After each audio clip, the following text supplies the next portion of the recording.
Hi, I'm Summer. I've been sewing for about 2 years and it has become my favorite of my growing collection of hobbies. Don't tell the others. Join me today in sewing a dress using this gorgeous cotton fabric.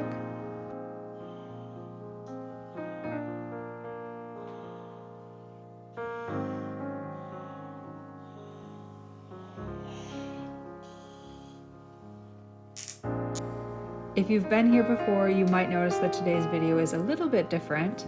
I usually do a lot of talking to the camera and chatting you through the specifics of the project I'm working on, but I was in a bit of a time crunch when I made this project, so a voiceover will have to do this time.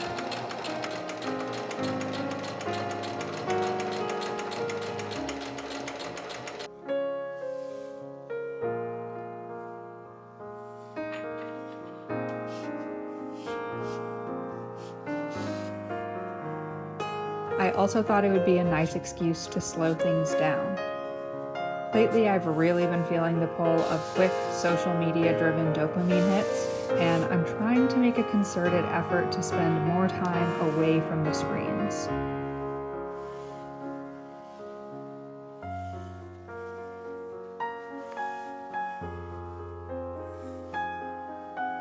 I imagine that I'm not alone in that feeling, so I invite you to also take a few moments to slow down and maybe step away from YouTube after you finish this video.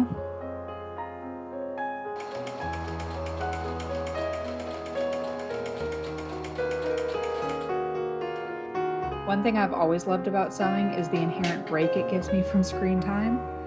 While I sometimes have a podcast or video playing in the background, it's pretty hard to scroll on my phone while I'm operating the sewing machine. And while the gratification is more delayed, making something that I can actually hold in my hands always makes me feel very accomplished.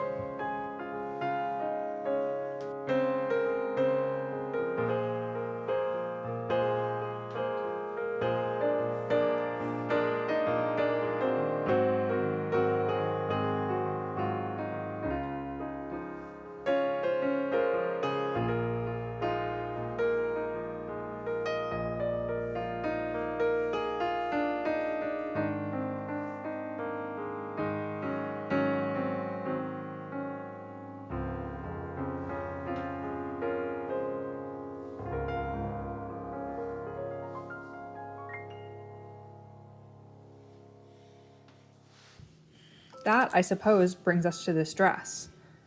I made it specifically to wear to one of my best friend's weddings this summer. The fabric is actually called English Rose, which I thought was fitting given the couple live in London.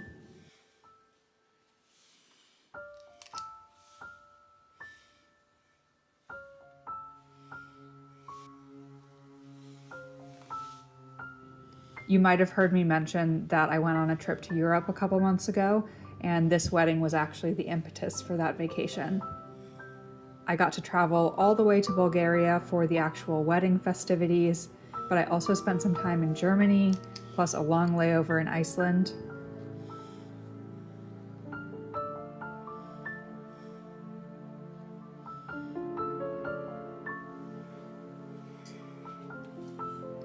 But anyway, back to the dress.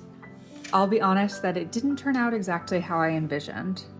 I purchased the pattern for this dress online, and while it looked great on the seller, I unfortunately found both the pattern pieces and the instructions to be pretty rough.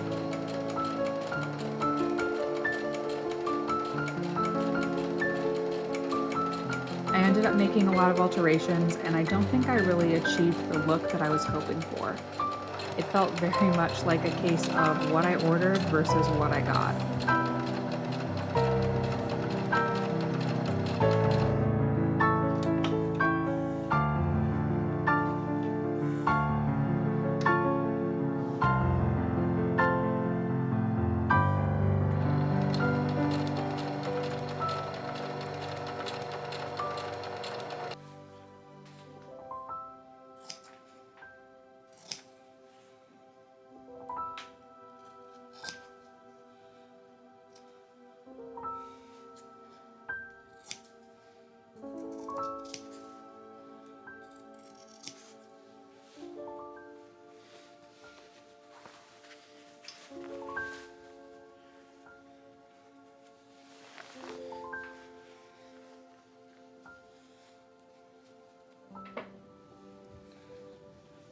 Regardless of how the dress turned out though, it was so fun to make something to wear for such a special occasion. I feel like my sewing skills and confidence have only recently graduated to the level of making things for special events.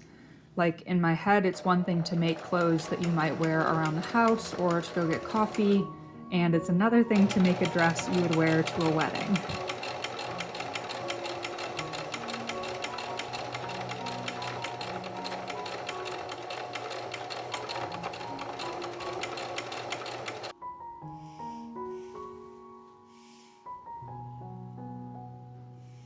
And for me, that's also part of the fun of documenting my sewing journey, because not only does it push me to complete more projects so that I can share them with you, but it also really pushes me out of my comfort zone to try new things and continue learning the craft as best I can as someone who is self-taught.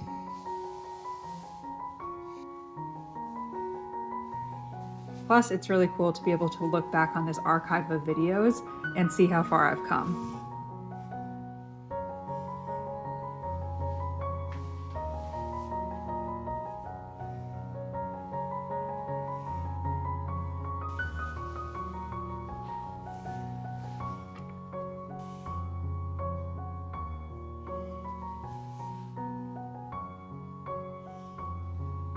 And in that regard, I definitely have some fun plans for the rest of my year in sewing, including at least one garment for another very special event that I really want to get right. Definitely stay tuned for that.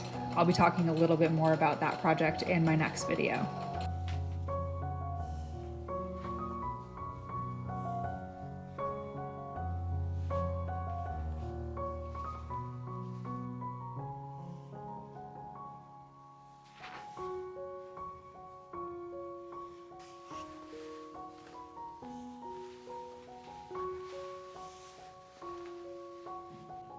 Until then, I hope all of your projects are going well. Thanks so much for watching and slowing down with me this week, and I'll see you again next time.